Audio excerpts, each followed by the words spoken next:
Hello guys, അപ്പോൾ ഇന്നത്തെ പരിപാടി എന്താണെന്ന് വെച്ച് കഴിഞ്ഞാൽ രാവിലെ തന്നെ നമ്മുടെ പരിപാടികളൊക്കെ ഒന്ന് കഴിച്ചു വെച്ചേക്കാമെന്ന് വിചാരിച്ചു. കാരണം എനിക്ക് റെസ്റ്റാണേ. നമ്മളെ വീട്ടുപണികളൊക്കെ നമ്മൾ തന്നെ ഇവിടെ ചെയ്യണമല്ലോ. നാട്ടിലാണെങ്കിൽ അമ്മയും അമ്മായിയമ്മയൊക്കെ ആയിട്ട് ഹെൽപ്പൊക്കെ ചെയ്യാനുണ്ടായിരുന്നു.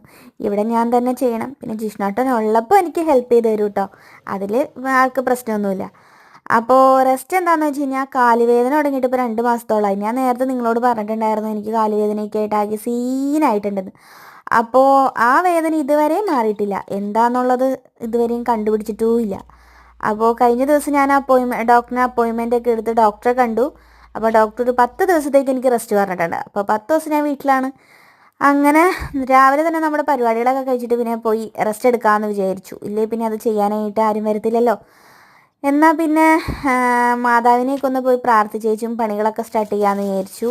അങ്ങനെ പണികളൊക്കെ കഴിഞ്ഞ് കഴിഞ്ഞപ്പോഴത്തേക്കും എന്തോ ഉണ്ടാക്കും, കറി എന്തോ ഉണ്ടാക്കും എന്ന് വിചാരിച്ചപ്പോൾ മോര് കാച്ചിയത് ഇവിടെ ഇരിപ്പുണ്ട്. പിന്നെ എന്തുണ്ടാക്കാമെന്ന് വിചാരിച്ച് കഴിഞ്ഞപ്പോഴാണ് ഫ്രിഡ്ജിൽ നമ്മുടെ ഉണക്കിയിറച്ചിരിക്കുന്നുണ്ട്. അതിൻ്റെ ഇടയിൽ ഞാൻ മരുന്ന് കഴിക്കാൻ വിട്ടുപോയിട്ടോ മരുന്നും കഴിച്ചിട്ടുണ്ട്. അങ്ങനെ നമ്മൾ ഉണക്കിയിറച്ചി ഉണ്ടാക്കാനുള്ള പരിപാടികളാണ്. എൻ്റേതായ ഒരു റെസിപ്പിയാണ് കേട്ടോ. എനിക്കിത് എങ്ങനെ ഉണ്ടാക്കേണ്ടതെന്നൊന്നും കറക്റ്റായിട്ട് അറിയത്തില്ല. അപ്പോൾ എൻ്റേതായ രീതിയിൽ അങ്ങ് ഉണ്ടാക്കി. പക്ഷേ ഇത് ഉണ്ടാക്കാൻ എളുപ്പമാണ്, നല്ല ടേസ്റ്റും ഉണ്ട്. എടുത്തു വെക്കാൻ പെട്ടെന്ന് ചീത്തയാവത്തൊന്നുമില്ല. എടുത്തു വെക്കാനൊക്കെ എളുപ്പമാണ്. എനിക്ക് ഭയങ്കര ഇഷ്ടപ്പെട്ടു ഇത്. എനിക്ക് ആദ്യം ഇത് കഴിച്ച് ഇഷ്ടപ്പെടുമോ എന്നുള്ളതൊക്കെ ഒരു സംശയമായിരുന്നു. പക്ഷേ എനിക്കിഷ്ടപ്പെട്ടു. പിന്നെ പോയി കുളിച്ചു, പിന്നെ ഫുഡ് കഴിച്ചു.